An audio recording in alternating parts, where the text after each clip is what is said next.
ఎంకన్నస్వామి లడ్డు పంచాది అటు ఇటు పోయి ఏపీ రాజకీయాలలో పెద్ద దుమారమే లేపింది. భక్తులంతా ఎంతో పాయరంగా తినే లడ్డూల కల్తీ నెయ్యి కలిపిర్రు అని అధికార పార్టీలు, లేదు లేదు మీరొచ్చినాకనే ముచ్చట బయట పడ్డది కాబట్టి అది మీ పనే అని ఎగస్ పార్టీలు, గిట్ల తప్పు మీదంటే మీదే అని పంచాది ముదిరి పాకాన పడ్డది.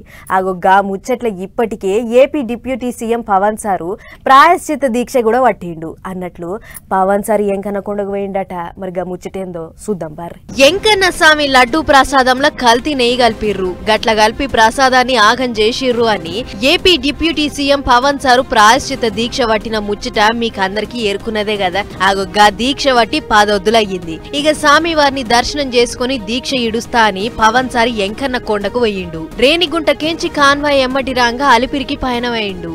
అనుకున్న సమయం కంటే గంట ముందే వచ్చిన పవన్ సారు మొదలు ఎట్ల పోతే భక్తులకు ఇబ్బంది ఉండదని అధికారులతోని మాట ముచ్చట చేసిండు. ఆఖరికి అలిపిరికెంచి కొండ మీద దాకా ఖాళీ నడకనే పోతా అని చెప్పిండట. దీంతోని అధికారులు మెట్ల మార్గంలో వచ్చిపోయే భక్తులకు ఎసొంటి తిప్పలు ఉండొద్దని ఆళ్లకు సపరేట్ తొవ్వ ఇడ్చిర్రట. సార్కు ఇంకో తొవ్వ పెట్టిర్రట.